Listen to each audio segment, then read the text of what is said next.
Já conseguindo ver minha tela agora? Sim. Sim. Bom, pessoal. Hoje vamos dar continuidade ao estudo da qualidade em prestação de serviço. Como na nossa última aula, no caso na terça, estudamos um pouco da importância e como surgiu essa necessidade em implantar esse processo de qualidade nos serviços de saúde. E, consequentemente, para a gente avaliar esse setor de qualidade, então, quando eu falo qualidade, geralmente a gente associa com um fator avaliação, com um fator de como é que eu vou, vamos dizer assim, constatar se algo passou pelo selo de qualidade, se algo precisa ser melhorado ou não. Então, eu trouxe aqui para vocês um simples exemplo. Eu vou contar aqui uma narrativa, uma pequena história, né, um caso para vocês, e vocês no final vão me julgar se houve qualidade, se não houve, aonde de certa forma aconteceu o erro. Então prestem bem atenção neste processo, porque muitas vezes é o que acontece com nós, como paciente e também com os profissionais. Então pensem nessas duas vertentes, vocês como paciente e vocês também como futuros profissionais, tá bom? Então eu vou ler aqui com calma, vamos prestar atenção nos principais pontos e aí no finalzinho eu indago a vocês a respeito do ponto de vista de vocês sobre esse conteúdo. Então, vamos lá. De acordo com esse estudo de caso, temos que, recentemente, Pedro e Miguel viajaram a negócio a São Paulo e à noite cada um aproveitou para visitar um dos seus filhos. Por volta das 21 horas, Pedro encontrava-se jantando com o seu filho num restaurante, enquanto Miguel assistia uma peça com a sua filha caçula. Tudo parecia correr às mil maravilhas, quando, por uma dessas ironias do destino, no mesmo instante, ambos, ou seja, Pedro e Miguel, foram acometidos, ou seja, sentiram tonturas, tremores e fortes dores no tórax. Imediatamente iniciou-se a busca do socorro médico hospitalar. O filho de Pedro levou o pai ao hospital Cambuçu de Baixo, ou seja, é o nome do hospital, localizado em um prédio de aspecto sombrio, devido à falta de conservação, pintura e insuficiência de luzes. Na recepção do hospital, foram recebidos por uma funcionária vestida por uma mini blusa que valorizava a barriga. A moça estava fazendo tricô e mal dirigiu o olhar ao aflito filho de Pedro. Ensaiando um bocejo, a funcionária estendeu-lhe uma ficha do tamanho de uma folha grande e pediu: coloque tudo aí. Nome, endereço, carteira de identidade, tudo. Preencher todos os dados. Nervoso, o filho de Pedro remexia os bolsos do pai à procura dos documentos, enquanto esse, sentado num banco de madeira, limitava-se a gemer com os olhos semicerrados. Com as mãos trêmulas e suando muito, o filho de Pedro preencheu a ficha do hospital e entregou-a à funcionária. Sem levantar os olhos, disse: por sorte, o cartão do seguro saúde, ou seja, um plano de saúde, estava à mão e foi entregue à funcionária. Esta, então, de posse do cartão, escreveu mais alguns dados na ficha preenchida pelo filho do Pedro e em seguida apertou a campainha e falou: agora é só aguardar que virão buscá-lo. Transcorreram-se 2 minutos que para Pedro e o filho pareceram uma eternidade. Finalmente, porém, surgiram 2 auxiliares de enfermagem, 2 técnicos de enfermagem, altos, fortes, carrancudos, carregando uma espécie de maca, utilizada em campos de futebol. Depositaram a maca no chão, agarrando Pedro pelos braços e pelas pernas, colocaram-no sobre a maca. Levaram-no através de um corredor escuro em direção à sala de emergência. A porta fechou-se e o filho iniciou um penoso processo de espera. Na sala de observação do hospital, Pedro foi imediatamente examinado por um médico. Ele aplicou um sedativo. Lentamente, Pedro foi cedendo à ação do remédio e adormeceu. Experimentado com uma pós-graduação nos Estados Unidos, o médico identificou com precisão um problema de Pedro. Lógico que ele já tinha uma experiência, uma bagagem muito grande. Submeteu-o a uma espécie de aplicação e monitoramento num equipamento de alta tecnologia. O médico sabia que a situação era grave e que o paciente que ingressara no hospital estava correndo risco de morte. Porém, ele tinha confiança em seu diagnóstico e na estrutura disponível no hospital. Efetivamente, poucas horas após, Pedro começava a melhorar. Na recepção, o filho de Pedro já começou a ligar para os familiares. Sem qualquer informação sobre seu estado de saúde, a família estava ansiosa. Nesse meio tempo, a recepção do hospital estava com grande movimento, recebendo pacientes que chegavam a todo instante. Com a pintura descascada, sujeiras pelos cantos, envelhecida a recepção do hospital, parecia algo, vamos dizer assim, de outro mundo. Enquanto Pedro enfrentava suas peripécias, Miguel, o outro pai, acometido desse mesmo súbito, ou seja, dos mesmos sintomas, foi encaminhado por sua filha para outro hospital. E aí ele chama aqui Hospital Superior de Campo de Ilhéus. Ao ingressarem na recepção, a filha e o pai depararam-se com um ambiente amplo, dotado de confortáveis poltronas e móveis vistosos, onde havia um agradável odor que pronunciava um estado de rigorosa limpeza.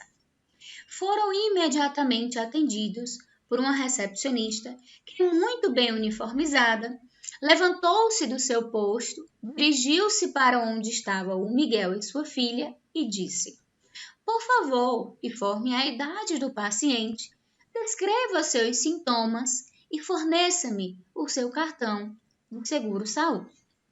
Prontamente, a filha do Miguel atendeu à solicitação da recepcionista e esta introduziu Miguel em uma saleta com vidros canelados. Enquanto a recepcionista preenchia a ficha, um profissional avaliava a pressão arterial do doente. A seguir, Miguel foi colocado em uma reluzente cadeira de rodas e conduzido até a sala de emergência através de um corredor com ares futurísticos. A filha de Miguel iniciou-se também um longo período de espera. Na ala de observação, Miguel ele foi colocado em uma cama, em uma enorme sala onde havia muitos pacientes e apenas um médico recém-formado que aguardava resultados de seleção em algum programa de residência. Ele havia aceitado o plantão para substituir um colega que não pôde comparecer naquele plantão.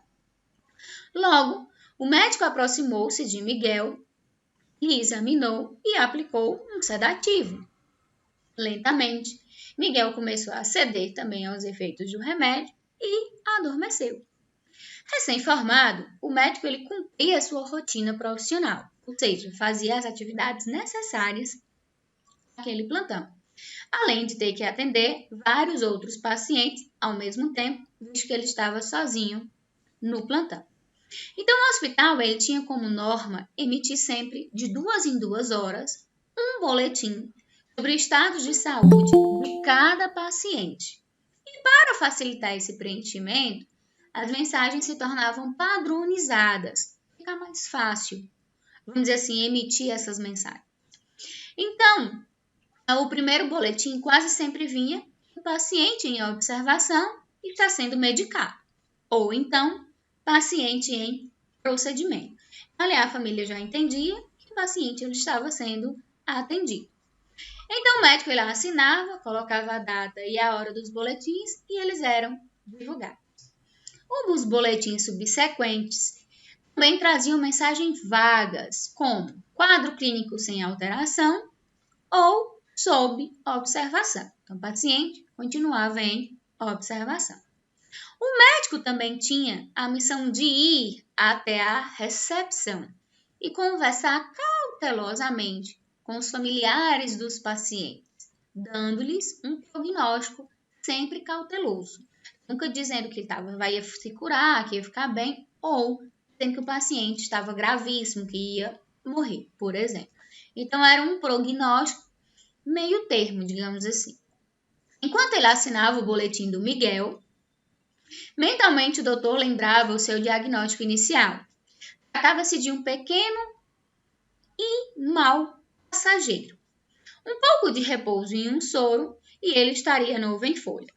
Pois se a situação viesse, vamos dizer assim, a se agravar no outro dia à tarde, Miguel seria examinado por um especialista, pois naquela hora era impossível, visto que só tinha ele no momento. Enquanto isso, na recepção, a filha de Miguel já aguardava novas notícias. Como eram mais de 15 pessoas, ou seja, a família de Miguel também foi para lá, eles foram direcionados para uma sala mais confortável para ficar aguardando notícias. Nas horas seguintes, Miguel deu mostras, começou a demonstrar não estar reagindo ao tratamento. Então, os boletins traziam mensagens padronizadas, mais preocupantes, tais como: inspira os cuidados. Apesar de esforços clínicos, seu quadro geral demonstra um certo declínio. O doutor começou a conversar com a família, mostrando um certo pessimismo com o quadro. No hospital Cambuçu de Baixo, lá onde Pedro, o outro pai, estava, 3 dias depois, Pedro ele recebe alta. Embora pálido, mais magro e abatido, ele sai caminhando e vai para casa. Sua família dá graças a Deus e murmura entre si: sorte do Pedro, salvou-se por obra divina. Este hospital nós não recomendaremos nem para os nossos maiores inimigos. Longe dali, no Hospital Superior dos Campos, ou seja, outro hospital, a família de Miguel assistia cabisbaixo a passagem do carro fúnebre em direção ao cemitério da Paz Celestial. A família mostra-se consolada e todos começam a comentar: foi uma fatalidade, mas nada não lhe faltou. Este hospital é o primeiro do mundo. No outro dia, a família de Miguel publicou um anúncio pago elogiando a qualidade do hospital e agradecendo os esforços e desprendimento dos funcionários da equipe médica por ter tratado Miguel e ter feito tudo o possível e o impossível. E aí eu pergunto a vocês: qual seria a conclusão de toda essa história, esse relato que eu trouxe para vocês? Aonde aconteceu? Qual é o hospital que tem qualidade? Qual é o hospital que não tem? Quais são os pontos positivos e negativos que vocês conseguiram entender nesse caso clínico? Que muito acontece no nosso dia a dia. Quem pode falar?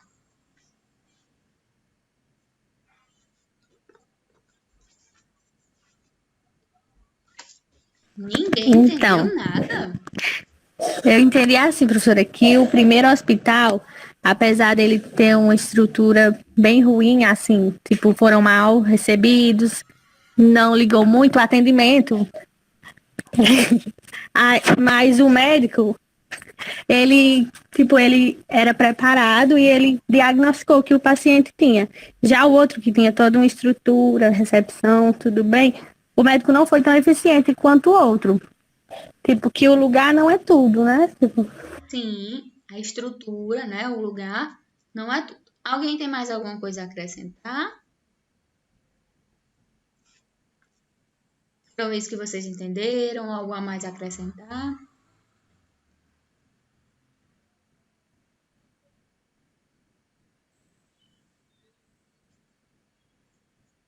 Só a Eliane que vai falar?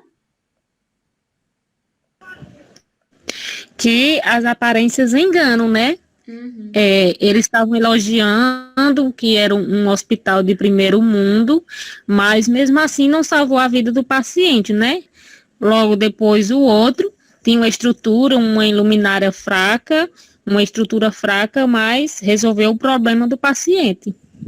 Vocês acham que teve qualidade nos dois ou os dois não tiveram qualidade nenhuma? os dois tiveram, só que de forma diferenciada. Tipo, todos tiveram seu ponto positivo e ponto negativo. Quem foi que falou agora? O Elane, né? Foi eu. Pronto. Alguém mais tem alguma coisa a acrescentar? Só o Elane e Marinês que vão falar.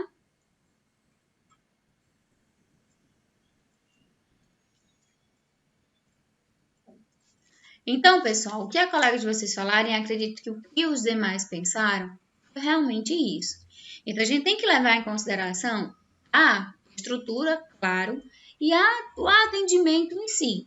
Então, muitas vezes, a estrutura, por ser, vamos dizer assim, estar bem pintado, iluminado, vamos dizer assim, elimina, esconde por trás a falta de qualidade.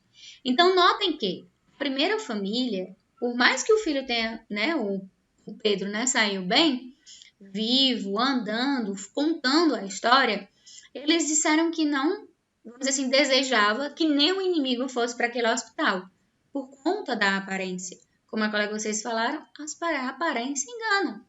Já o outro, que por ter toda aquela estrutura, ter realmente aquela qualidade lá no funcionário, né, na recepcionista e tudo mais, porém faltou a questão da qualidade técnica, conhecimento do médico perante um quadro. Tontura, uma dor no tórax, tremores, pode ser algo simples, como pode ser algo mais complexo.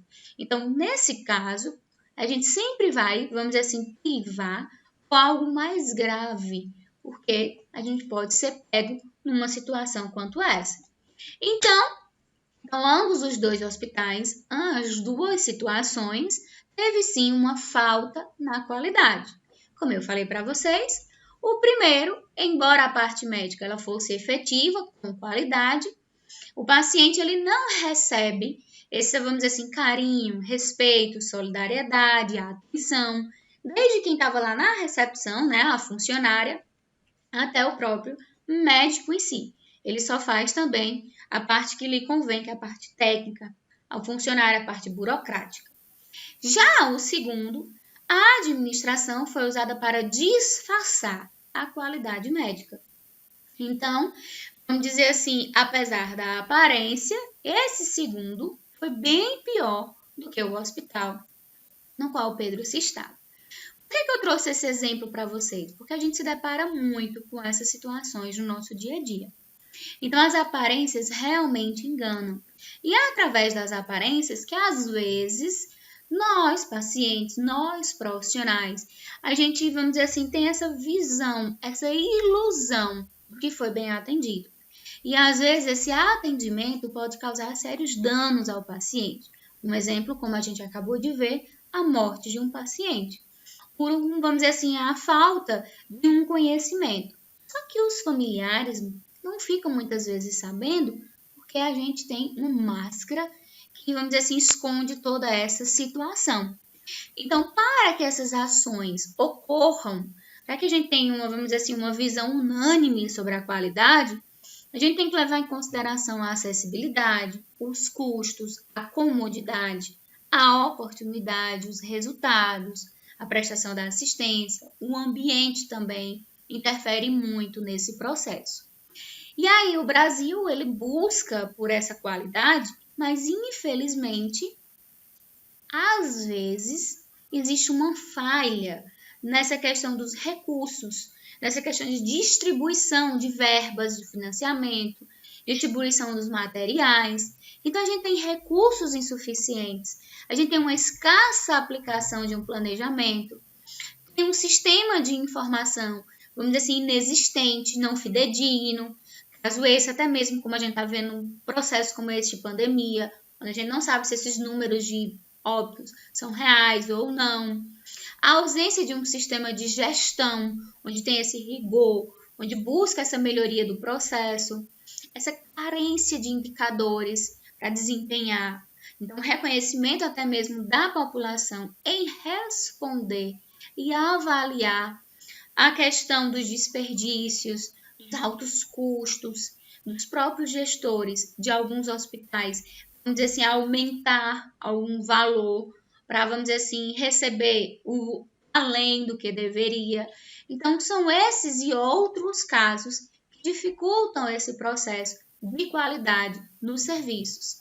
E hoje existem vários modelos que surgiram para avaliar. Então, qualidade está ligada ao processo de avaliação. Não tem como eu dizer que algo tem qualidade se eu não avaliar. Como é que eu digo que um computador ele é bom? Se eu utilizar. Que uma televisão é boa? Se eu fizer uso. Como é que eu digo que uma assistência foi favorável? Se eu estiver presente, não ouvindo de segundos e terceiros. Então, a gente tem que vivenciar e seguir esse processo de avaliação. Então, Dona Bedian, a gente vai falar um pouco sobre ele, no caso, vocês vão pesquisar. No finalzinho da aula, eu vou passar a minha atividade. Ele diz que a qualidade em cuidados de saúde é um tipo de cuidados que vão maximizar uma medida e incluir o bem-estar, claro, do doente, um equilíbrio de ganhos e perdas esperadas. Claro, nem sempre vai ser ganho. Nem sempre o paciente ele vai evoluir bem. Às vezes o paciente está bem hoje e à tarde, ou daqui a 10 minutos, meia hora, ele acaba piorando. A medicação não acaba fazendo efeito. Então, a gente tem um regresso. E aí a gente vai caminhando lentamente para que a gente consiga atingir o nosso propósito final. Então, ele diz que o cuidado de qualidade é aquele que a gente maximiza, a gente leva em consideração o bem-estar do paciente, levando, claro, o conhecimento científico, o conhecimento técnico, a aplicação da assistência do cuidado, para que essa, vamos dizer assim, conjunto de medidas se torne a qualidade. Então, a gente tem o que é esperado, né, que o usuário esteja em situação de saúde, que não é habitual. Então, quando ele procura um serviço de saúde, ele está com uma alteração em algo.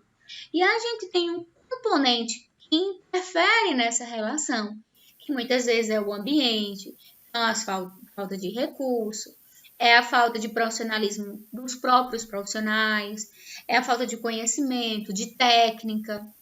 Então, ele delimina, vamos dizer assim, ele determina 7 pilares para se atingir o máximo 100% ou mais da qualidade no ambiente de saúde. Como a gente debateu nas aulas anteriores, o primeiro ponto é o foco no cliente, é o foco no usuário. Não tem como eu avaliar ou prestar algo de qualidade se eu não focar em quem vai receber. O segundo ponto é a questão da eficácia, que é a capacidade do cuidado de contribuir para melhorar as condições de saúde. Então, de forma eficaz, com o meu conhecimento, minha técnica e o ambiente ao redor, eu vou traçar planos e colocar em prática algo que vai contribuir para melhorar as condições de saúde daquele indivíduo. O terceiro pilar é a questão da efetividade. Quanto de melhoria possível nas condições que eu tenho, eu vou proporcionar, eu vou obter. Então, às vezes a gente não tem material, mas é porque não existe material, ou seja, está faltando. Eu vou cruzar os braços e vou deixar o paciente ficar ali a mim, não negligenciar o atendimento. Então, a gente tem que ver, criar uma maneira de prestar uma assistência com efetividade. Eficiência, quanto eu melhoro a qualidade e a assistência, consequentemente, eu diminuo os custos, porque eu diminuo o tempo de internação, eu diminuo os possíveis erros, as medicações, exames que ele vai fazer, vários exames, para fechar um diagnóstico. Então, eu tenho que ter uma eficiência, uma precisão na forma de tratamento. Aceitabilidade, conformidade, né, com as preferências do paciente. Então, a gente tem que avaliar e saber e reconhecer que o paciente ele tem seus direitos. E ele, como ser humano, ele tem suas normas, tem suas culturas, tem suas expectativas. Tem pacientes que, exemplo, são testemunhos de Jeová. Eles não aceitam receber transfusão sanguínea. A gente tem que aceitar. Então, a gente tem que fazer uma avaliação e não impor. Tem pacientes que não aceitam, vamos dizer assim, fazer transplante de órgão ou receber o órgão de alguém. Tem paciente que não quer passar por um momento de cirurgia, não aceita fazer cirurgia. Tem pacientes que não quer ficar internado, não quer fazer o tratamento. Então, a gente tem que, claro, não é aceitar também de dizer, pois vai embora. Não, a gente tem que explicar para ele os pontos positivos, os pontos negativos e deixar que o paciente ele tenha voz dentro da sua cultura, das suas regras e suas normas. A legitimidade, princípios éticos, valores, moral, as leis, e aí entra também com a questão da aceitabilidade, a questão da equidade, e aí é tratar todo mundo por igual, independentemente da condição financeira, da raça, vamos dizer assim, a distribuição de cuidados de forma por igual. Então, esses são os pilares no qual Dom Abdian ele traz como forma principal para se manter ou tentar atingir o auge da qualidade na assistência. Então, eu pergunto para vocês, a qualidade engloba segurança ou a segurança engloba a qualidade? Será que realmente estamos seguros nos serviços de saúde? Será que ao procurar um ambiente de saúde, um setor, uma unidade básica, um hospital, a gente vai estar realmente seguro? O que é que vocês me respondem com essas duas perguntas? Vocês acham que o quê? Qualidade engloba segurança ou a segurança engloba a qualidade?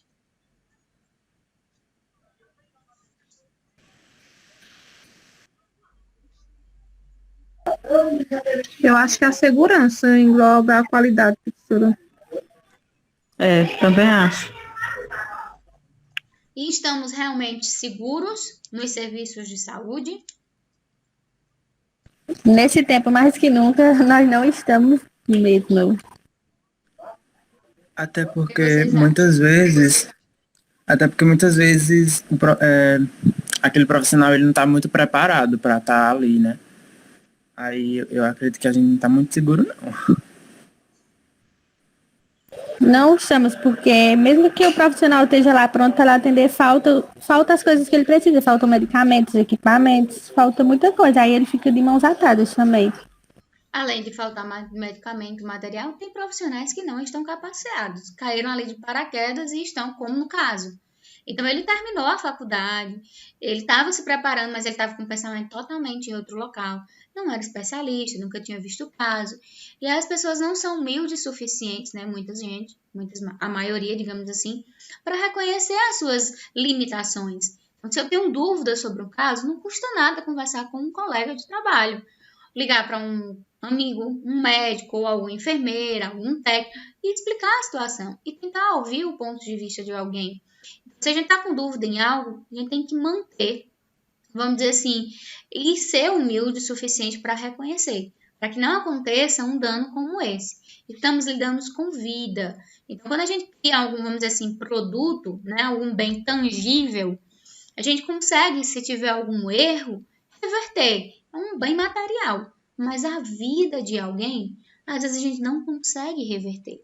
E é por isso que sai muita coisa na mídia, que vamos dizer assim, tem muitos casos em que, vamos dizer, o homem recebe alimento na veia, no lugar da medicação.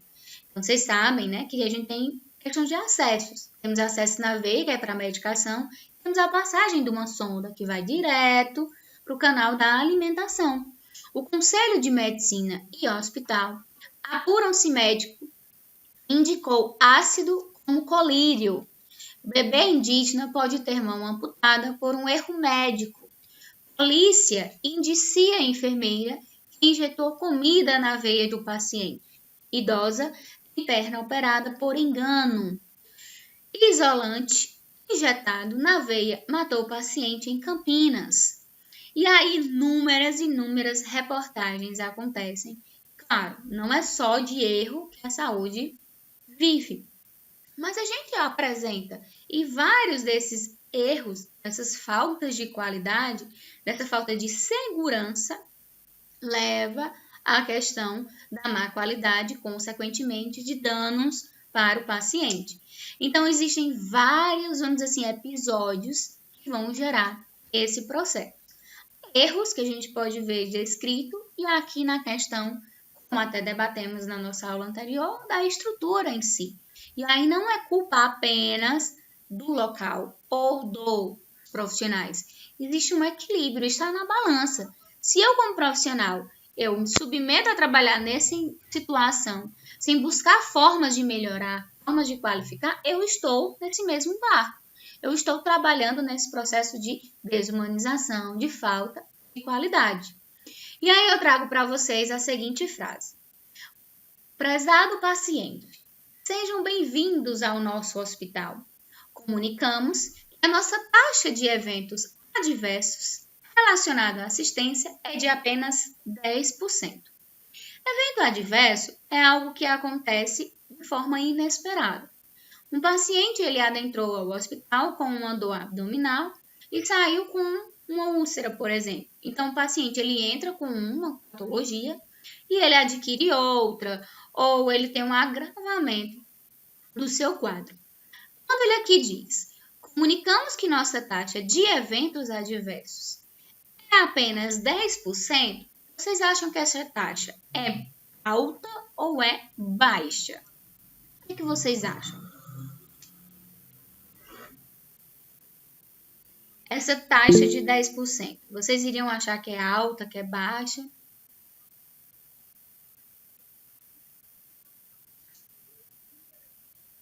Acho que para eles ter colocado assim é baixa, né? Mas acho que não era para ter, né? Mas para eles terem destacado de 10% de 100%, é baixo, né? O que vocês acham? Isadora. Por isso que muitas das vezes as pessoas preferem o hospital particular, né? Porque eles pensam que vão ser atendidos melhor lá do que em hospital público. Não é criticando, E aí mas eu às vezes é volto um àquele fato, né? exemplo anterior. Às vezes, não é bem assim que acontece. Então, a estrutura é de um jeito, mas a assistência é diferente. A gente não pode julgar um livro pela capa, mas também não pode pegar o pior livro e dizer que vai ser o melhor. Infelizmente, a gente também tem que ter esse equilíbrio. Então, em todo e qualquer local, vai existir evento adverso. Não tem, infelizmente, não tem como. A gente vai trabalhar com a taxa menor possível, evitando, claro, de forma 100%, a questão de um evento adverso. Às vezes, um paciente ele adentra numa unidade básica, vai para uma UPA, por exemplo, com uma dor de cabeça ou com alguns sintomas de alergia, e aí o médico prescreveu uma medicação. Foi interrogado se o paciente tinha alergia àquela medicação. Tem pacientes que têm alergia à dipirona, e muitas vezes é o que mais se passa como forma de um tratamento, um analgésico. Então, o que acontece? Não foi perguntado, o médico não perguntou, o técnico, ao preparar a medicação, também não perguntou.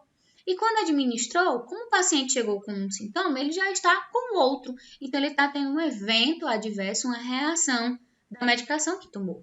Então, às vezes acontece infelizmente, porque uma falha nesse processo de assistência. Mas, eu trago aqui para vocês que, se a gente for considerar 99,9% é um bom padrão para a qualidade? E aí eu digo a vocês que não. Imagina se eu disser que o evento adverso relacionado à assistência é apenas 10%.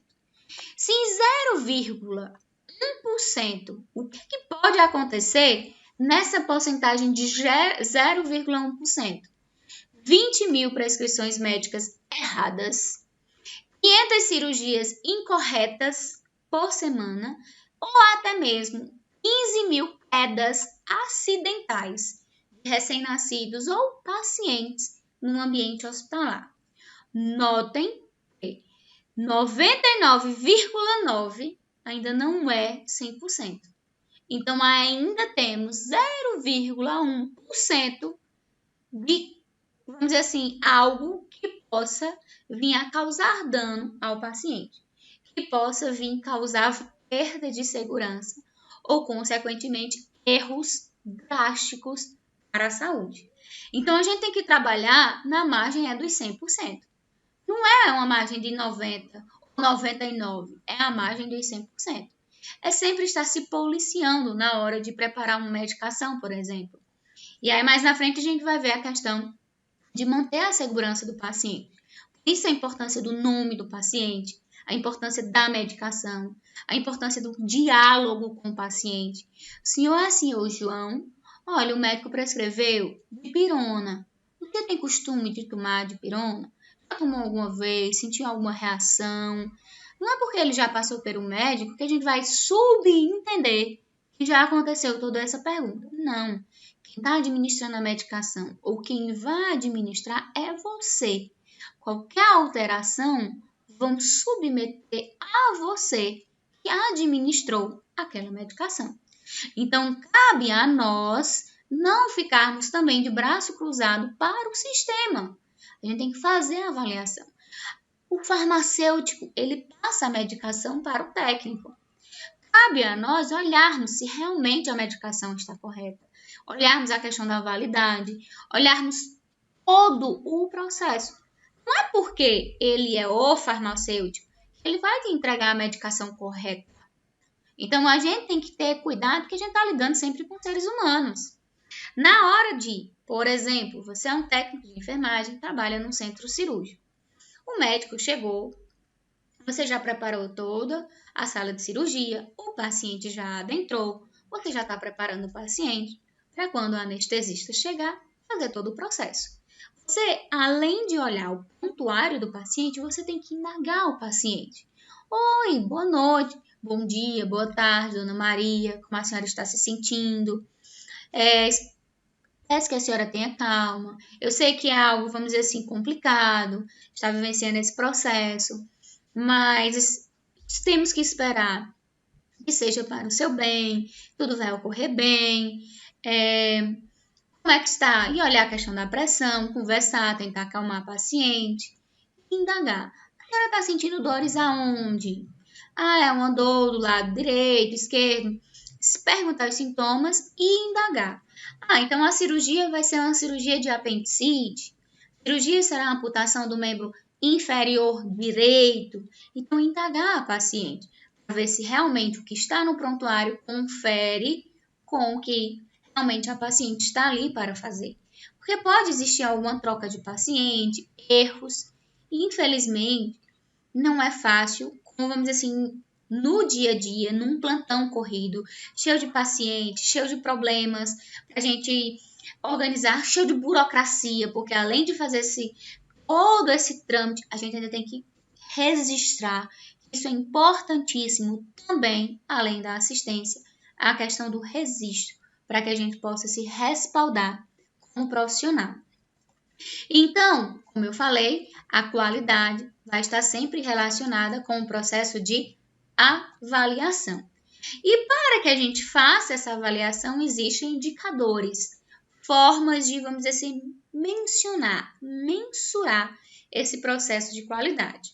Então, esses indicadores vão medir o grau de satisfação dos clientes e a eficácia dos processos. O foco vai estar voltado, claro, aos resultados. Aponta o caminho estratégico para as organizações, então ela consegue identificar onde está o erro. O erro está lá no protocolo, em quem classifica. Antigamente, quando a gente adentrava um ambiente hospitalar, quem era, vamos dizer assim, atendido era quem chegava primeiro, ou melhor, quem também estava passando mal, e aí virava um caos lá na recepção. Porque sempre tinha aquele jeitinho brasileiro, que hoje ainda tem, mas aí antigamente era maior, e sempre fulano dizia que o caso dele era mais grave do que o outro, ou o caso do seu familiar. Com a implantação do protocolo de Manchester, ou seja, com a implantação desse protocolo de risco, ele avalia, ele classifica o risco dos pacientes de acordo com os seus sinais e sintomas apresentados, a gente consegue mensurar, avaliar quem precisa passar na fila rapidamente e ser atendido o mais rápido possível, de acordo com as pulseirinhas que são utilizadas no hospital. Ao introduzir isso, criou uma revolução para a população. Porque a população, agora já estão aceitando mais, mas antigamente, no início, não aceitava. Fulano vai classificar se meu caso é mais grave do que o do outro, se o caso da minha mãe, do meu pai, eu cheguei desde 5 horas da manhã que eu estou aqui. Já são 10 horas e eu não fui atendida. Fulano chegou agora 9h30 e já entrou. Então, é de acordo, claro, com os sinais e sintomas. Eu sou profissional que estou ali na classificação. Eu que vou julgar o que é uma urgência e uma emergência, ou eu que vou julgar que é algo que espera-se. Existe um padrão. Então, existe um livro, não sei se vocês já viram, ou no computador, vai depender da instituição hospitalar, na qual o profissional que está ali, ela vai lhe fazendo perguntas. Qual é a sua queixa? Dor de cabeça. Ela vai procurar a questão da dor de cabeça e vai fazer algumas perguntas. Vai avaliar sua temperatura, sua pressão. Isso serviu para qualificar o processo de atendimento. Consequentemente, o processo de avaliação e melhorar os resultados futuros. Para que nenhum paciente, ou melhor, para que a maioria dos pacientes sejam atendidos dentro dos seus critérios e que aquele paciente que está lá na recepção, ele não venha a óbito por falta de atendimento. Infelizmente, a maioria das coisas é muito bonita no papel e aí, na prática mesmo, às vezes não é isso que acontece, devido a tanta, vamos dizer assim, congestionamento do sistema, ao jeitinho brasileiro, a falta de, vamos dizer, reconhecimento dos próprios profissionais e até mesmo dos pacientes que não aceitam esse processo. Mas essa é uma forma também de qualificar o processo na assistência. Então, a gente precisa definir padrões, como um caso como esse, na hora de também atender um paciente.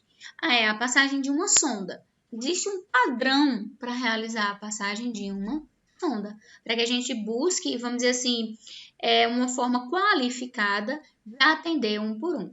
Claro, a gente tem que atender o todo, mas também de forma individualizada.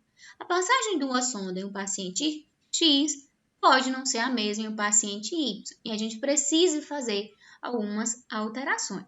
Mas a gente precisa manter esse padrão e também, volto a dizer, esse trabalho multiprofissional, essa união entre os profissionais. E aí ele traz, Dona Bedian, que para se manter também esse processo de qualidade, a gente precisa se mensurar, avaliar a tríade. O que é uma tríade? Para me dizer que aquele ambiente está 100% qualificado, eu tenho que avaliar a estrutura, o processo e o resultado. Lá, no exemplo que eu iniciei a aula, a gente tem a alteração na estrutura, que aí mascara. A questão do processo também a gente tem a diferença e no final temos diferença nos resultados. Como foi que eu perguntei a vocês? Vocês vieram me falando da estrutura, vieram me falando da assistência. Consequentemente, vocês já viram além dessa criação de estrutura, processo e resultado. Quando eu falo em estrutura, vem a questão do ambiente, dos profissionais, dos gestores, da organização, vamos dizer assim, da qualificação, No processo, eu faço a avaliação, vamos dizer assim, do cuidado, da assistência prestada, da avaliação dos acontecimentos adversos e do resultado vem, vamos dizer assim, resultados esperados e os inesperados. O paciente melhorou? Ótimo. O paciente adquiriu, vamos dizer assim, saiu insatisfeito, sofreu uma queda na hora de transferir o paciente de uma maca para outra. Acontece muito, essas coisas ou aconteciam. Então, eu trago para vocês, né, os 3 processos e definindo cada um bem direitinho nessa tríade que Dona Bedinha trouxe como forma importantíssima para esse processo de fechamento da qualidade na assistência. Os principais indicadores também de avaliar a qualidade, que eu acho que vocês já ouviram falar, é a questão da mortalidade, da morbidade, da expectativa de vida, das condições ambientais, condições socioeconômicas. Então, isso também são formas e indicadores de se avaliar o processo de qualificação nos serviços.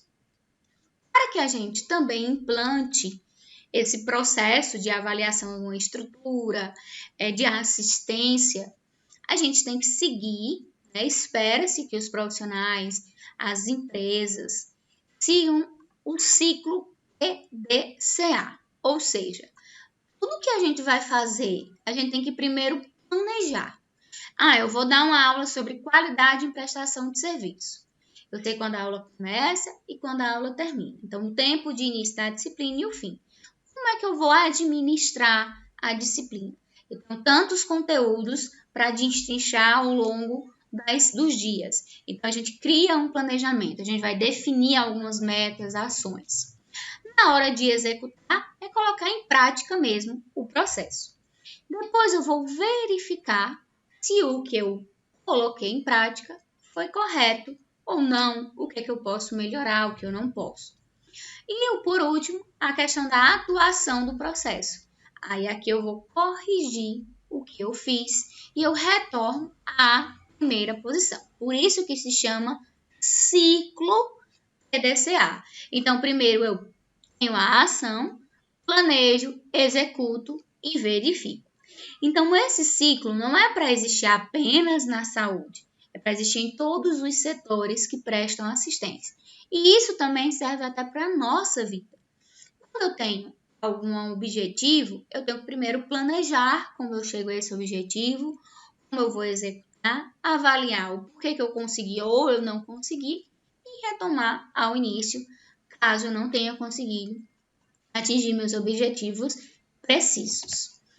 Trazendo para a enfermagem, né? A gente teve esse processo lá da história da enfermagem, né? Com o surgimento de formas de melhorar a assistência, o reconhecimento da nossa profissão. E aí a gente tem um leque de conhecimentos de personagens importantíssimos na nossa assistência, que fizeram com que a enfermagem evoluísse ao longo dos anos e busque ainda esse selo de qualidade na nossa profissão. Então, quando a gente fala em eficácia, é empregar justamente essas estratégias. Então, a qualidade ela não deve ser entendida como apenas uma meta. A minha meta é ser o melhor técnico de enfermagem do hospital X, na qual eu vou trabalhar. Então, isso não é uma meta. Tem que ser um hábito, tem que ser um processo contínuo, juntamente com o conhecimento e com a técnica. Se esses 3 não andam em conjunto, pode ter certeza que vai haver uma falha ou, consequentemente, você vai, quando chegar vamos dizer assim, mais na frente, você vai ter que retornar ao início, porque você vai precisar se reciclar ou melhorar. Então, existem estratégias que vão melhorar esse processo de assistência, que exigem esse comprometimento, competência técnica científica, esse resgate do profissionalismo, do eu me conhecer, do saber me manter em relacionamento com outras pessoas, do reconhecimento da minha profissão. A gente precisa se conectar para que a gente tenha a união desses 3 fatores, conhecimento, técnica e qualidade, como um processo contínuo. Então, na enfermagem, existe o que a gente chama de SAI. que é a sistematização da assistência de enfermagem. Essa SAI, vocês vão ver mais na frente, em outras disciplinas, que é um processo justamente para criar uma forma contínua, um método, não ter erros ou falhas ou esquecimento na hora de uma avaliação, na hora, vamos dizer assim, de atender a um paciente. Então, a SAI, ela trabalha com o processo de enfermagem. E para isso, passa-se por 5 fases. O histórico, na qual a gente faz a anamnese, a entrevista do paciente. O diagnóstico, porque sim, profissionais de enfermagem, eles traçam diagnóstico. O médico, ele traça o diagnóstico em cima da patologia. Então, ele diz que o paciente está com tuberculose, está com Covid, está com pneumonia, está com, vamos dizer, hipertensão. Já o profissional de enfermagem, ele traça o diagnóstico em cima das necessidades do paciente. De acordo, claro, com o diagnóstico do médico.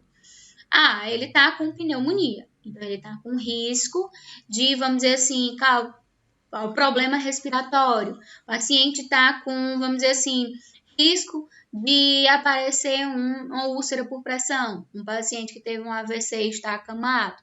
A gente vai traçar diagnósticos, ou seja, o que é que eu vou trabalhar no paciente para que não ocorra evento adverso ou que ele melhore dentro daquele processo.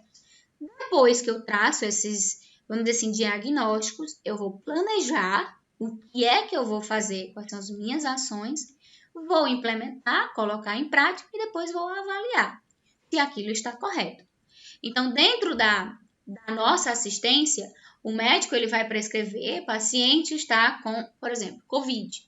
Ele vai prescrever as medicações. A forma de administrar, por exemplo, a forma de ter essa humanização, essa interação, de ficar realizando decúbito no paciente, ele vai ficar direto deitado, então eu posso lateralizá-lo, avaliar se está aparecendo úlceras, feridas no paciente, o banho no leito, a questão da hidratação. Então, tudo isso, quem vai estar fazendo a avaliação e levando a implantação é os profissionais de enfermagem.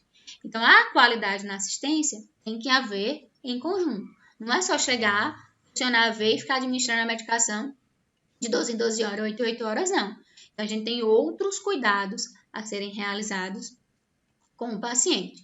Então, a qualidade da assistência de enfermagem envolve esses aspectos, como eu falei para vocês, conhecimento, habilidades, crenças, valores individuais e profissionais. Então, nós, profissionais, possuímos também valores, princípios éticos, moral. Então, a gente precisa também manter esse equilíbrio e saber até que ponto a gente pode ir para assistir aquele paciente da melhor forma possível. Então, por isso que surgiu essa questão da padronização no processo assistencial.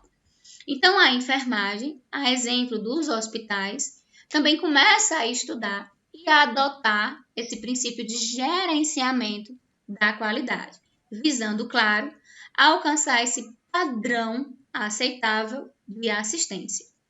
Atualmente, os serviços de enfermagem, como parte integrante dos serviços de saúde, vem incorporando essas ferramentas de gestão e estratégias de reconhecimento, como eu falei para vocês, musicoterapia, a questão de capacitações entre os próprios profissionais, em reconhecer aquele paciente como além da doença. Então, existem formas, além do conhecimento e da técnica, que visam aprimorar ainda mais a assistência.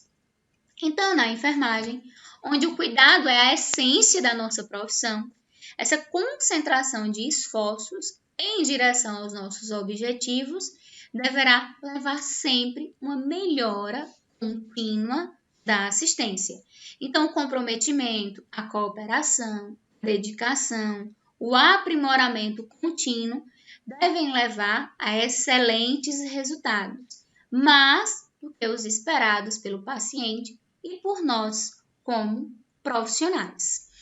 E aí, nesse caso, a gente debateu essa questão, de a qualidade, como avaliar a qualidade nos serviços, Falamos a importância da estrutura, dos processos, dos resultados, a importância da manter essa visão de qualidade no ambiente da enfermagem e levando em consideração essa padronização da nossa assistência, para que a gente consiga, assim, fazer esse processo de avaliação, pois qualidade e avaliação andam de mãos dadas. Não tem como eu falar em qualidade não levar em consideração o processo de avaliação, o processo de reconhecimento e retorno dos meus pacientes, que é o foco. Falamos também a questão dos principais pilares de Dona Bendian. Então, a gente tem que focar, claro, no paciente, mas a questão da eficácia, eficiência, aceitabilidade, a questão do reconhecimento do paciente como um ser, ele sabe da necessidade de estar ali, mas, sobretudo, ele tem suas crenças e valores. Por exemplo, um paciente chega na unidade básica com a sua mãe mais idosa, ela está grávida, ela já tem um filho, e está com um umbigozinho, né? Vocês quem já foi mãe sabe como é que acontece a queda do umbigo, não precisa passar nada, só fazer a higienizaçãozinha que com o tempo necessário, aquele cordãozinho, o restinho que ficou, vai cair. Porém, antigamente as pessoas tinham a crença de colocar fumo, moeda, que ajudava a cair, ou não criar aquela, vamos dizer assim, elevação no umbigo. O que é que acontece? Cientificamente, né, estudando a parte científica, a gente sabe que aquilo ali não traz benefício para o recém-nascido. A questão do fumo, de moeda. Ali é só fazer realmente a higienização e pronto. Caso infeccione, precisa procurar um atendimento médico. Então, como é que eu vou explicar para uma mulher que já teve mais de 8, 10 filhos, que era o que acontecia, né? A faixa de antigamente, tratou todos esses filhos desta forma. Todos estão grandes, crescidos, fortes, como elas mesmas dizem. E no caso do netinho, está desta forma. Então, ela tem suas crenças e tem valores. Eu não tenho como chegar para ela e dizer que a forma como ela está fazendo está 100% errado. A crença é o valor dela. Eu não tenho como impor também conhecimento científico e fazer com que as pessoas cruzem os braços, baixem a cabeça e aceitem. Então, a gente também tem que entender e avaliar a melhor forma possível de passar uma conduta para que ela entenda a importância e da não utilização desse processo, pelo menos naquele momento, e a gente tem que trazer o paciente para conosco. Porque se a gente não conseguir quebrar essa barreira, o paciente jamais volta e continua fazendo aquele procedimento, digamos, errado, e trazendo, vamos dizer assim, ao invés de benefício, um agravamento à saúde daquele indivíduo, nesse caso, dessa criança. Vou finalizar aqui a exibição da minha tela. Vou fazer um momento agora de sugestões, dúvidas, algo que vocês queiram acrescentar. E também vou fazer a nossa frequência, tá bom? Tirando aqui a minha tela. Agora eu vou ler a questão do chat que vocês colocaram.